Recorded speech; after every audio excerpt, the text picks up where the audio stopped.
हेमंत दबा देगा।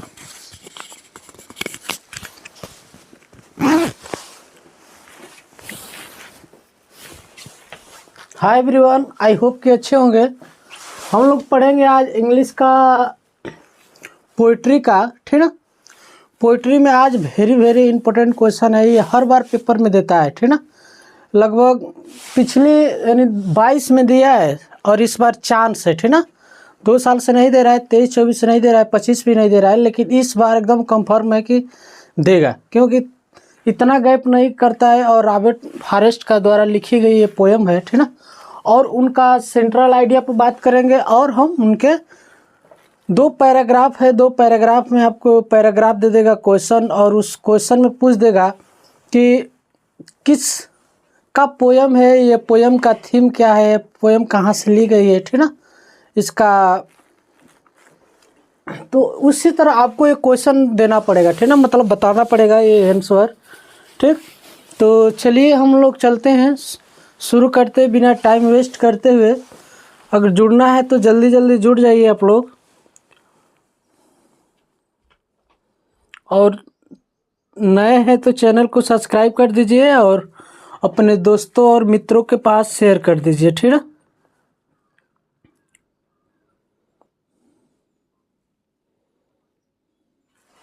चलिए चलते हैं हम लोग।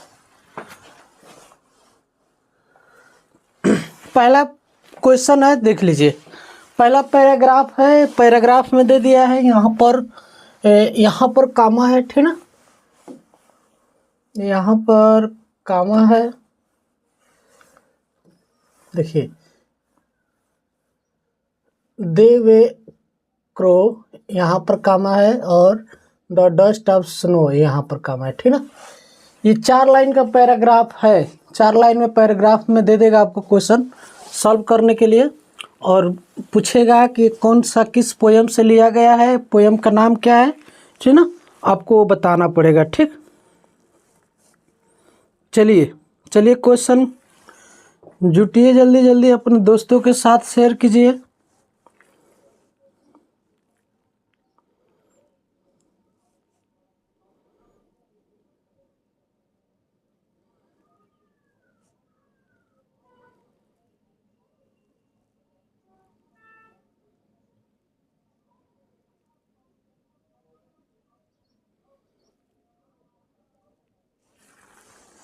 ठीक है, चलते हैं।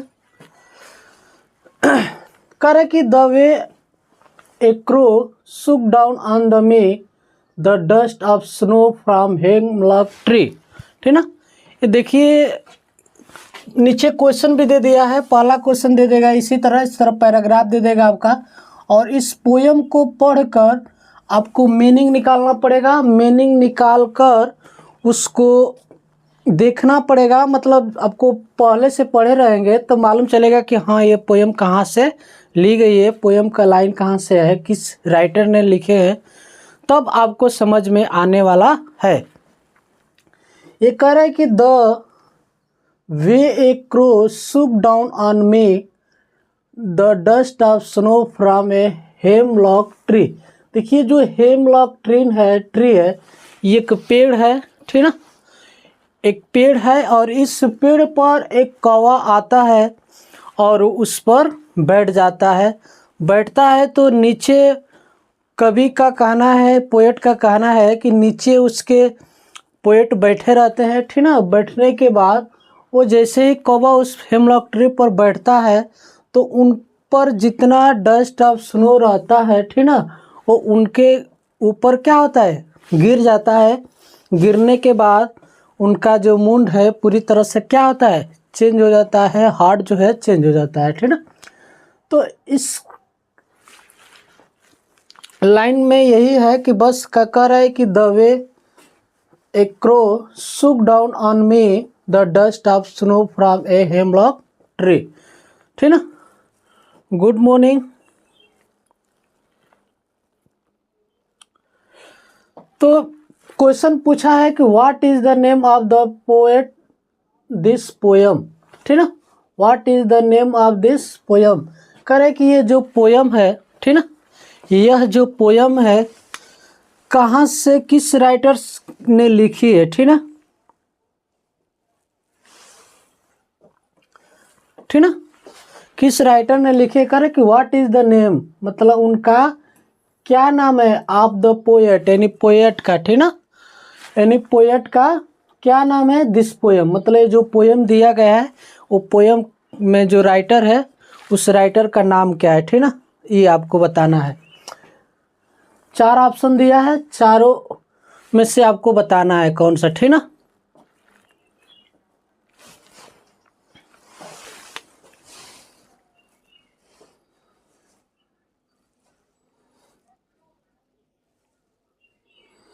चलिए जल्दी जल्दी आंसर दीजिए आप लोग, ठीक ना। तो जस्ट अभी हम बताए हैं क्या, ये रॉबर्ट फॉरेस्ट द्वारा लिखी गई है, ठीक ना, यानी ऑप्शन नंबर क्या आ जाएगा, बी इज राइट आंसर, ठीक ना। चलिए नेक्स्ट हम लोग चलते हैं, कह कि what does the hemlock tree signify, ठीक ना, कह रहा है कि सिग्निफाई मतलब इस क्वेश्चन को कह रहा है जो ये पोएट है, जो कवि है, ठीक ना, हेमलॉक ट्री का जो पेड़ है ये क्या प्रतीत करता है, ठीक ना, ये प्रतीत आपको क्या करता है, इसका आंसर दीजिए। ए, बहुत बढ़िया।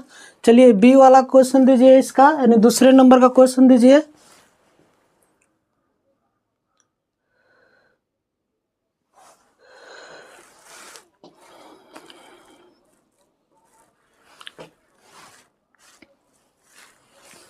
चलिए बताइए जल्दी इसका, करके what does hemlock tree signify, यानी मतलब जो हेमलॉक ट्री का जो पेड़ है ये क्या सिग्निफाई करता है, क्या प्रतीत देता है, उसमें जो कभी पूरी तरह से क्या होते हैं, उनका डेथ हो जाता है, पूरी तरह से डर जाते हैं, पूरी तरह से हैप्पीनेस हो जाते हैं। ऑप्शन बताइए इसका, ठीक ना। चलिए करें कि वो जो नीचे जैसे ही बैठते हैं हेमलॉक ट्री के पीछे, उनका मूड क्या होता है, पूरी तरह से चेंज होता है, मतलब उनका एक डर का भय बन जाता है, ठीक ना, और उनकी पूरी तरह से इस पोएट में बताया गया है कि डेथ, देखिए डेथ हो जाता है और फेयर हो जाता है, ठीक ना। तो यानी ए और बी ऑप्शन सही है, ठीक ना, वो खुशी नहीं रहते हैं, इसका गलत है, तो इसीलिए ए और बी क्या आ जाएगा, सही हो जाएगा, यानी राइट आंसर क्या आ जाएगा आपका, डी हो जाएगा, ठीक ना।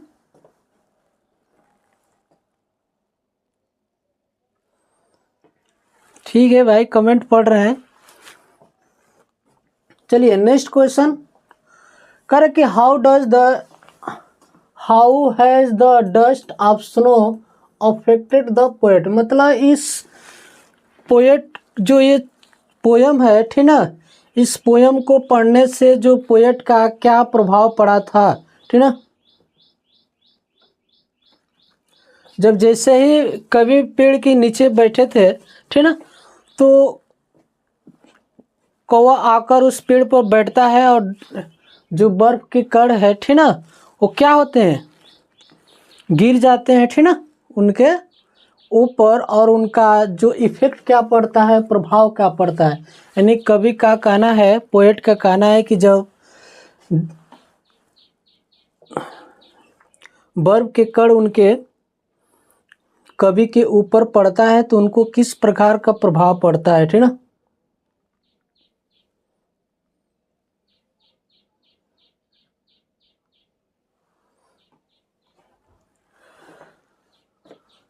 चलिए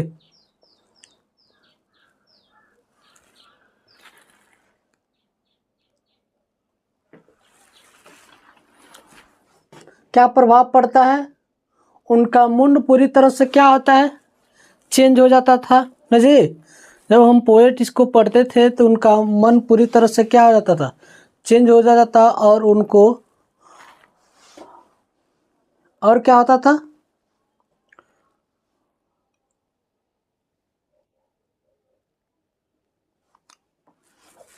ठीक ना।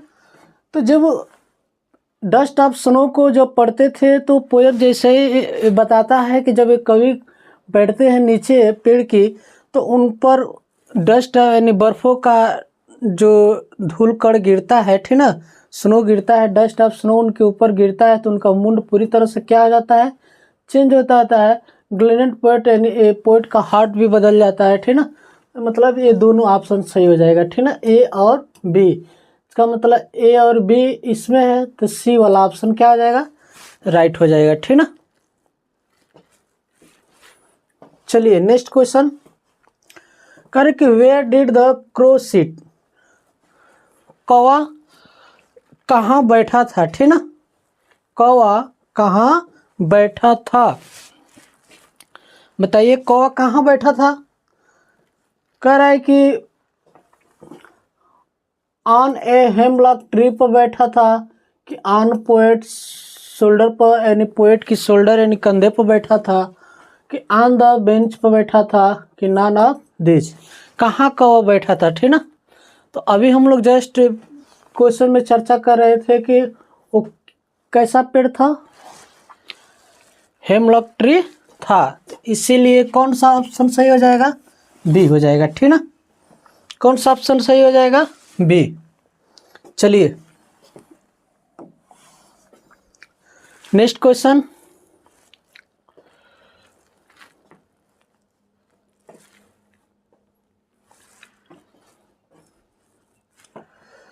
करे कि under which the tree was the poet standing, ठीक ना। इसका आंसर दीजिए आप लोग।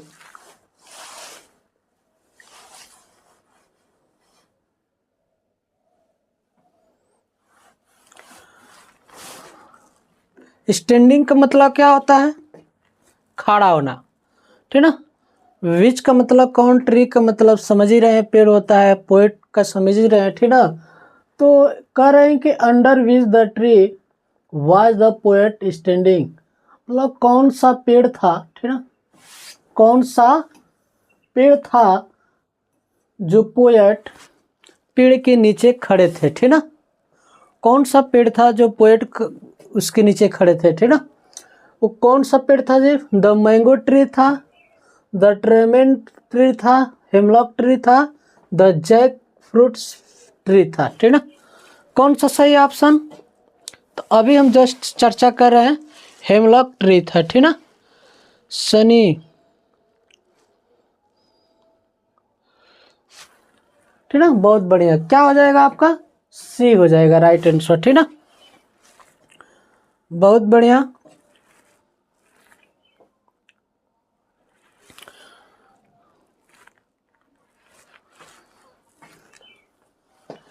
चलिए नेक्स्ट पैराग्राफ है, यहाँ से कर के has given my heart a change of mood the saved some part, ठीक ना, the save some part of a day I had rued, ठीक ना। तो यहाँ से आपको 4 पैराग्राफ दिया है, चारों पैराग्राफ में से आपको पढ़कर इसका भी क्वेश्चन नीचे दिया है कि what was the poet mood, यानी पोएट का मूड कैसा था, ठीक ना।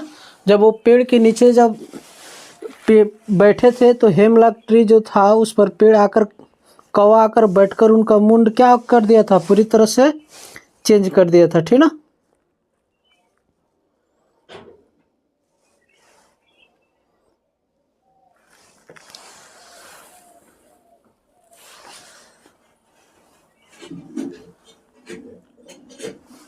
चलिए 4 लाइन का पोएम है, देखिए एक लाइन ये है, ठीक ना, यहाँ से एक लाइन ये है और एक लाइन यहाँ से लेकर यहाँ तक है, ठीक ना, और नहीं ये यहाँ तक है, ठीक ना, यहाँ से लेकर यहाँ तक, ठीक। Of a day I had rued, इस पैराग्राफ को पढ़कर आपको क्या करना है, आंसर देना है, ठीक ना। कर के has given my heart in,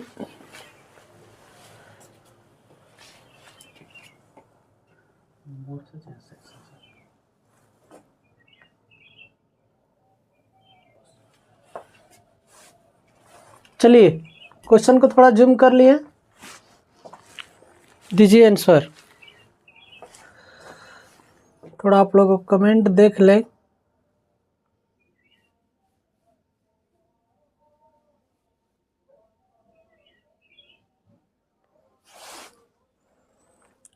Soni ए। चलिए क्वेश्चन को देखते हैं। कह रहे कि हैज गिवन माई हार्ट, है ना।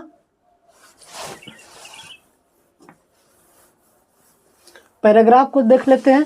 अभी बताया है जस्ट यहाँ से लेकर यहाँ तक, यहाँ से लेकर यहाँ तक, यहाँ से लेकर यहाँ तक, यहाँ से यहाँ तक, ठीक ना। इस पोएट में, इस पैराग्राफ में बताया गया है कि जो उनका हार्ट है, मतलब जो हृदय है, ठीक ना, उनका जो मूड है किस तरह से चेंज हुआ था इस पोएट मतलब स्टेंजा में, ठीक ना।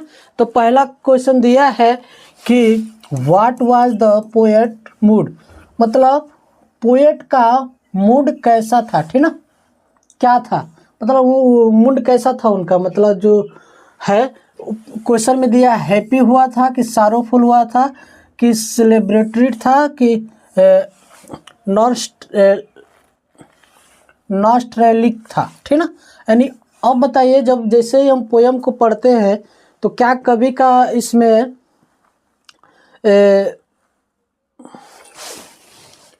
कवि का बताया गया है कि जब जैसे ही कौवा उसके पेड़ के ऊपर बैठता है पूरी तरह से डस्ट ऑफ स्नो गिर जाता है और उनका मुंड पूरी तरह से क्या होता है, चेंज हो जाता है, मतलब वो दुखी हो जाते हैं, ठीक ना। क्या हो जाते हैं, दुखी हो जाते हैं। दुखी होने के बाद उनका मुंड क्या हो जाता है, चेंज हो जाता है। तो ऑप्शन नंबर 1 कैसे हो सकता है बताइए सोनी जी। तो हैप्पी कैसे हो सकता है, वो तो दुख थे ना, पूरी तरह से दुखों में अपनी बातें रख रहे थे कि उनका चेंज हो गया, कहीं जा रहे थे। अच्छा ये बताइए, आप ही लोग खूब आप डिम डाम से जा रहे और रास्ते में किसी पक्षी ने, बर्ड्स ने क्या कर दिया, तो वहां पर आपका मूड कैसा होगा, हैप्पी होगा नहीं ना। तो वहां पर क्या होता, सारोफुल, मतलब दुख हुआ था उनको, ठीक ना। चलिए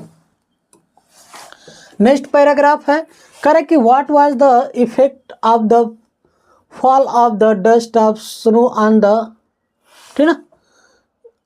कह रहे कि इसमें क्या इफेक्ट था जब वो उनके डस्ट ऑफ स्नो पोएट के ऊपर गिरा था, ठीक ना।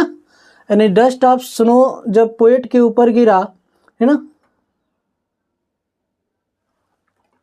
डस्ट ऑफ स्नो कवि के ऊपर गिरा था, जब बर्फ के कण जब पोएट के ऊपर गिरा था तो उनका क्या प्रभाव पड़ा था, ठीक ना। ए करे कि the change is mood, change is lock, change is car job तो इसमें है ही नहीं है जी, लक भी नहीं है। बहुत बढ़िया, ऑप्शन नंबर क्या हो जाएगा, ए, ठीक ना। बहुत बढ़िया सोनी जी, इस बार आपका आंसर आया है, ठीक ना। चलिए नेक्स्ट क्वेश्चन पर चलते हैं।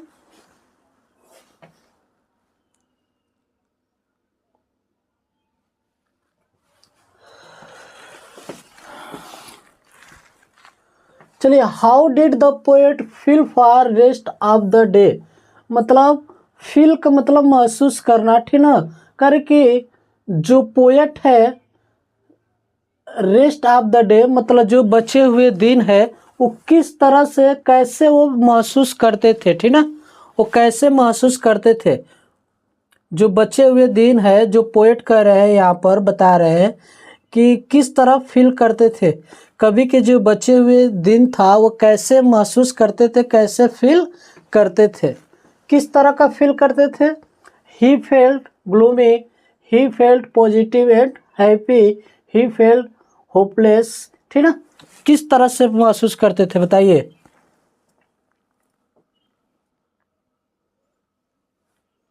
हाँ हेलो, बी ऑप्शन आ रहा है सोनी जी का, ठीक ना।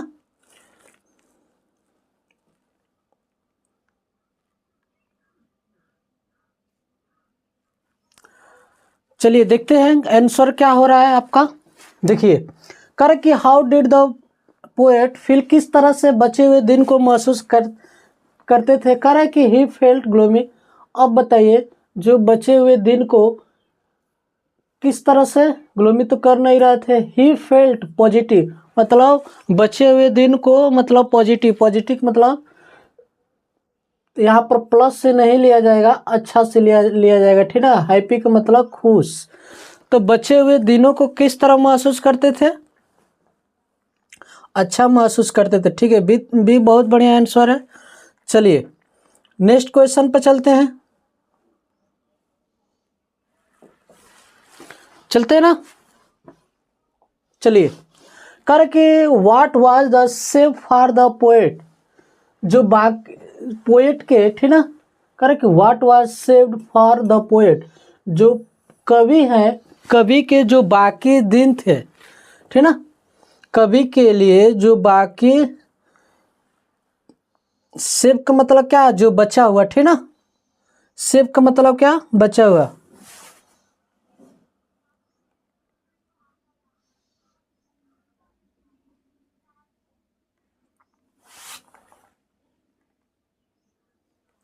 चलिए सी, चलिए देखते हैं सी आंसर आया है। तो क्या क्वेश्चन कर रहा है, क्वेश्चन यही कह रहा है कि what was saved for the poet, यानी कवि के लिए काफ़ी क्या बचा था। मतलब जब वो पेड़ के नीचे बैठे तो उनके बर्फ के टुकड़े, डस्ट ऑफ स्नो गिर गया था, तो उनका मूड चेंज हो गया था, तो लास्ट में उनका क्या कुछ बचा था, वो ये पूछा जा रहा है, ठीक ना। कुछ दिन बचे थे ना, कुछ, जैसे मान लीजिए 24 घंटे है, ठीक ना। तो 24 घंटे में वन डे होता है, वन डे। तो वन डे में जैसे ही कुछ काम करते हैं तो पूरा दिन तो लगेगा नहीं, कुछ पार्ट बचेगा, कुछ पार्ट यानी दिनों का पार्ट बचेगा, ठीक ना। तो कह रहा है कि यहाँ पर हिज वर्ल्ड पूरी दिन नहीं होगा, फिर कुछ दिन नहीं होगा। कह रहा है कि सम पार्ट ऑफ डे, मतलब एक दिनों में से कुछ समय क्या था, बचा था, ठीक ना। सी बहुत बढ़िया, जिन्होंने आंसर दिए हैं बहुत बढ़िया सी, ठीक ना। अब चलते हैं नेक्स्ट क्वेश्चन पर। चलिए कर के विच वर्ड इज द, देखिए आप लोग पैराग्राफ में एंटोनिक सिनोनिम्स दे देगा, फ्रेज भी दे देगा, ठीक ना। तो यहाँ पर सिनोनिम्स पूछा है, तो यहाँ पर फिल रिमूव का मतलब पूछ रहा है, यानी इसका पूछ रहा है, ठीक ना। ये जो दिया है इसका सिनोनिम्स पूछ रहा है, ठीक ना। अब बताइए क्या होगा इसका, चलिए आंसर दीजिए आप लोग।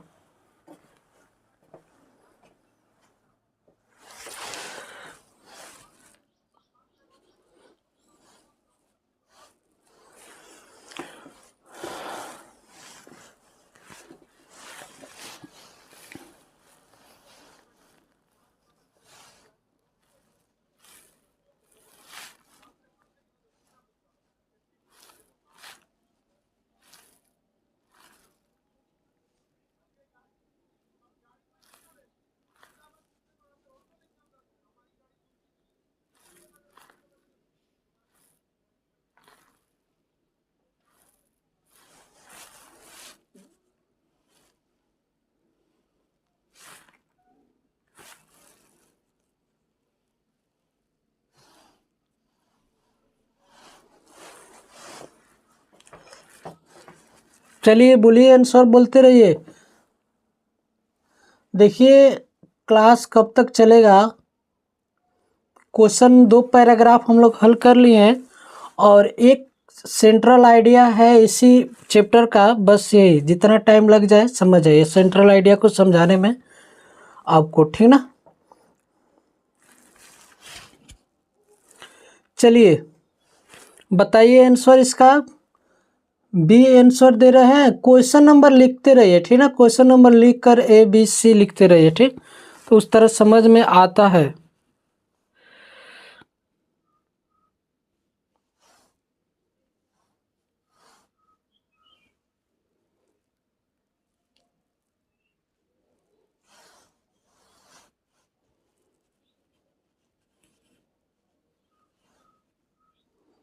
चलिए चलिए ठीक है, बोलिए आंसर, जवाब दीजिए।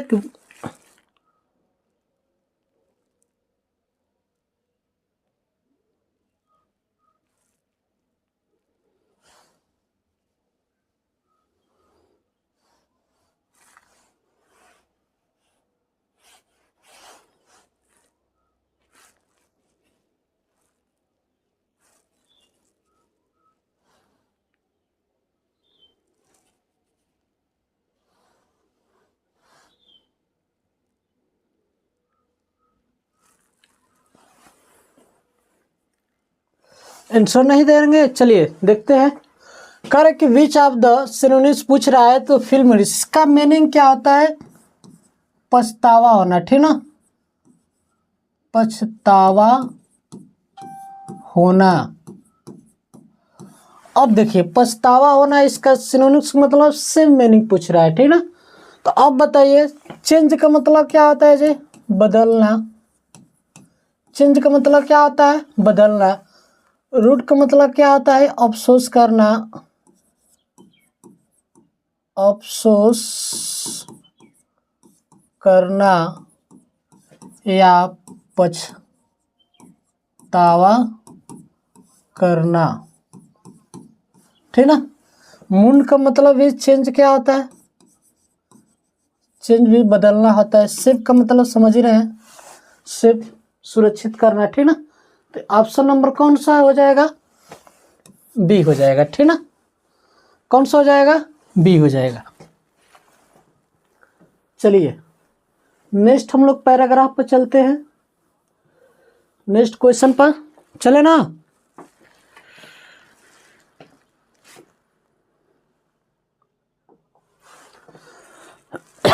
ये सेंट्रल आइडिया है, ठीक ना।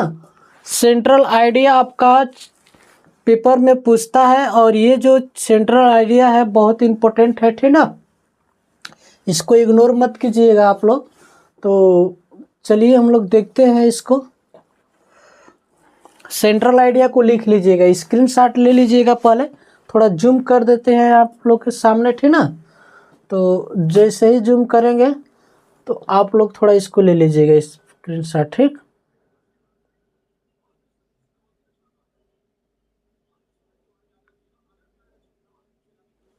ठीक है, पूरा आ रहा है तो बोलिए, कुछ ऐसा ना हो कि बाहर चला जाए जूम करने पर, ठीक ना।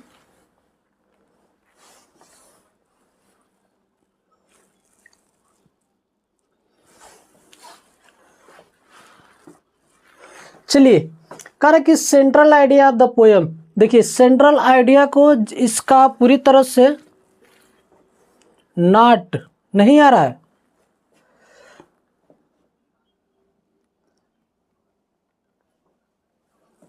रुकिए थोड़ा हम भी चेक कर लेते हैं। चलिए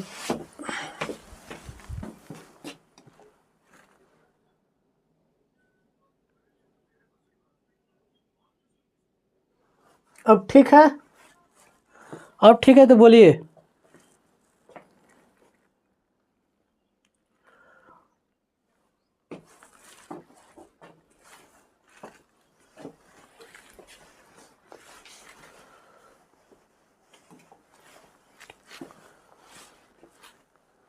चलिए अब तो दिखाई दे देना चाहिए।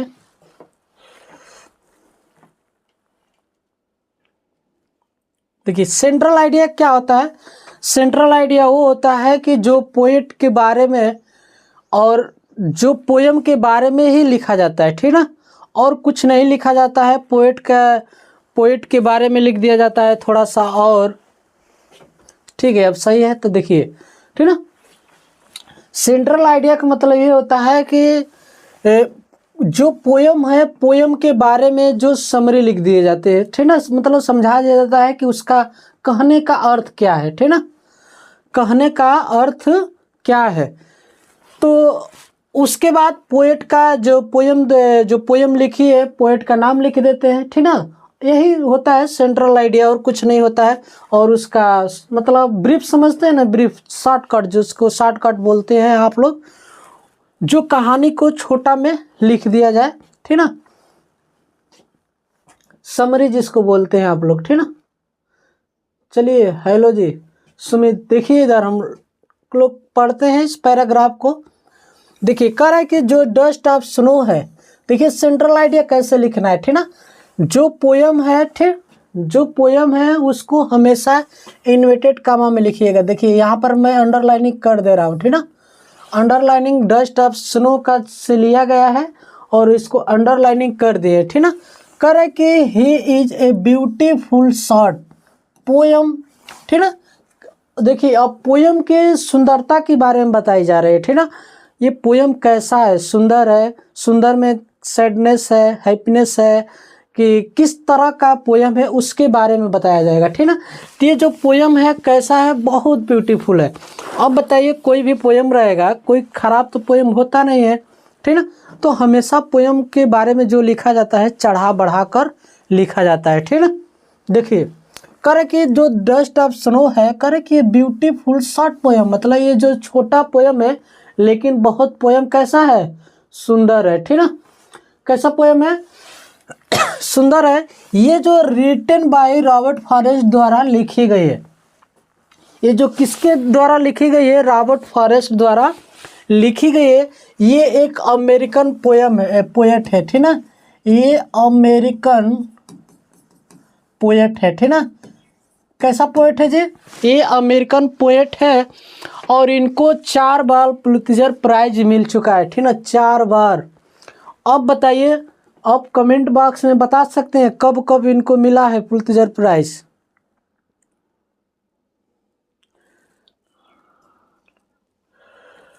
चलिए एंड बताएंगे आप लोग कितने बार मिला है इनको। 4 बार मिला है, कब कब मिला है, ठीक ना। चलिए आप लोग का क्वेश्चन नहीं पूछेगा कितने बार मिला है, लेकिन यहाँ पर सेंट्रल आइडिया के बारे में देखते हैं, ठीक ना। जान जाएंगे तो अच्छी बात है, सर्च कर कर कमेंट में जवाब दे दीजिएगा, ठीक ना। करें कि ये जो पोयम है रॉबर्ट फॉरेस्ट द्वारा लिखी गई है, क्या है, करें कि dust of snow beautiful poem है, शॉर्ट पोयम है, रॉबर्ट फॉरेस्ट द्वारा लिखी गई है। करें कि दिस पोयम, यह poem express the significance of the small things in the changing one's mood, मतलब ये जो आपके मूड को, ठीक ना, स्मॉल थिंग्स को, छोटी छोटी वस्तुएं होती है, जैसे मान लीजिए, हाँ 4 बार मिला है। कब कब मिला है उसको आपको बताइए, किस सन में मिला था इनको, ठीक ना। चलिए तो कह रहा है कि यहाँ पर इनको जो स्मॉल चेंजिंग है, मतलब छोटी छोटी नहीं होता है कि जो छोटी छोटी वस्तुएं होती है आपको एक्सप्रेशन को क्या कर देता है, मूड को चेंज कर देता है, ठीक ना। तो ये कह रहा है कि जो स्मॉल थिंग्स है वही पूरी तरह से इनके मूड को क्या कर दिया था, बदल दिया था। द पोएट, ठीक ना, कह रहे हैं कि द पोएट उसके बाद has maintained crow and hemlock tree in this poem that are believed to be a symbolic of the bad woman, ठीक ना, वुमेन। कह रहे हैं कि ये जो सिंबॉलिक है, जो साइंस का क्लास कब चलेगा आपका, नोटिफिकेशन चला जाएगा, ठीक ना। जो चीज़ है पहले इसको पढ़िए, और सुबह में 5 बजे चलता है साइंस का क्लास, और 6 बजे से मैथ चलता है 7 बजे तक शाम को।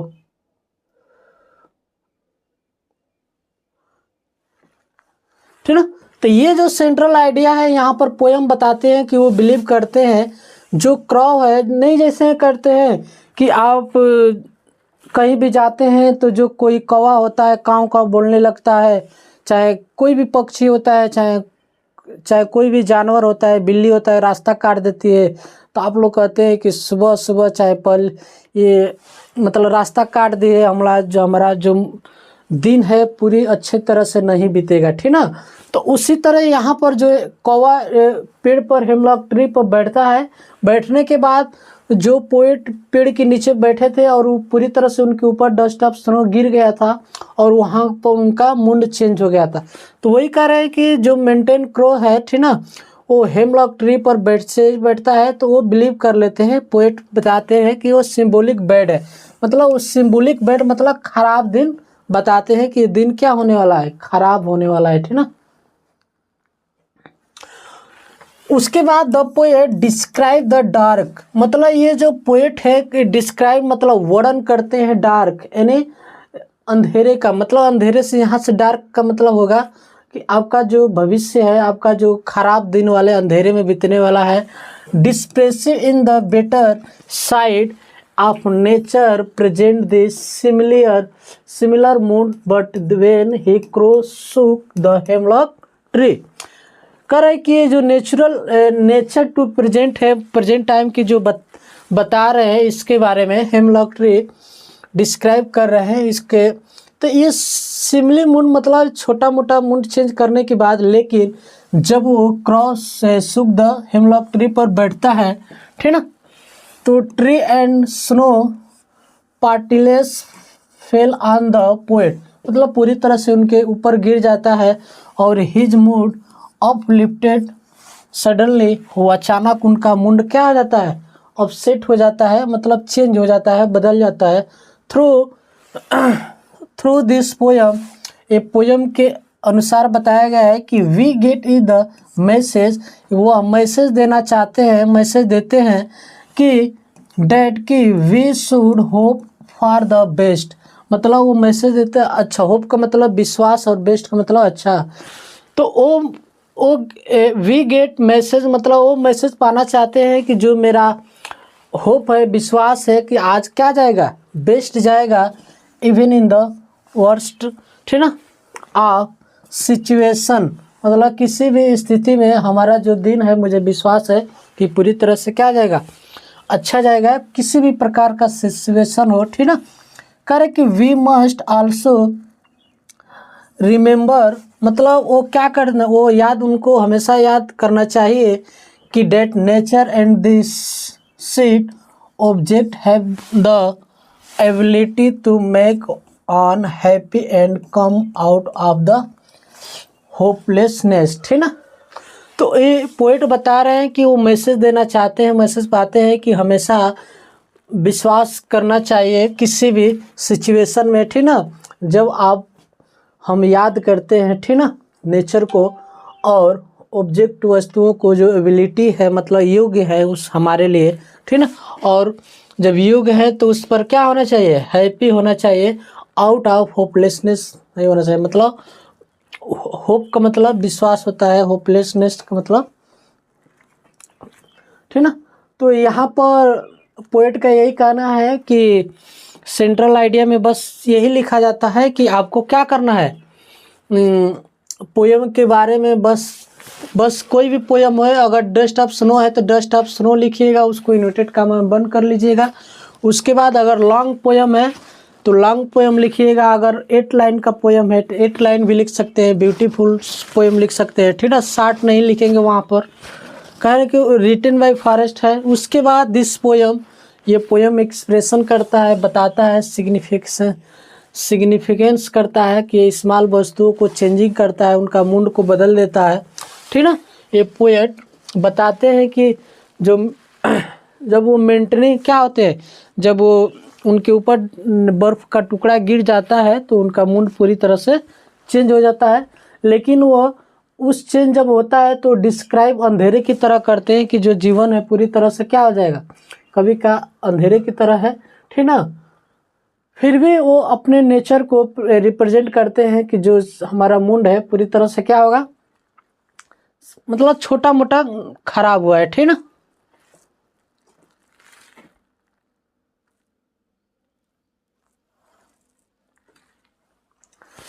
तो ये है हम लोग का पैराग्राफ सेंट्रल आइडिया, ठीक ना। ये सेंट्रल आइडिया पोएम के ही बारे में लिखा जाता है और प्लस उस राइटर का नाम लिख दिया जाता है। तो ये हम लोग का सेंट्रल आइडिया खत्म हो गया, ठीक ना।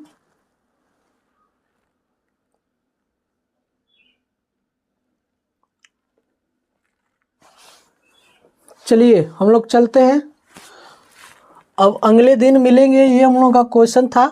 ये देखिए, ये पेपर में आपको 4 नंबर से 5 नंबर में पूछ देता है, ठीक ना। 4 नंबर से 5 नंबर में पूछ देता है। 5 नंबर का यहाँ से तैयार हो गया, जो पैराग्राफ है 2-2 नंबर वहाँ से, नहीं 4 नंबर वो, लगभग आपका 8 नंबर, ये 8 नंबर या 6 नंबर में दोनों मिलाकर आपका ये पोएम से आ जाएगा, ठीक ना। ये बहुत इंपॉर्टेंट है, 2 साल से पूछ नहीं रहा है, 2-3 साल से, इस बार कंफर्म है कि पूछेगा, ठीक ना। चलिए हम लोग मिलते हैं अगले क्लास में, ठीक ना। Thank you so much.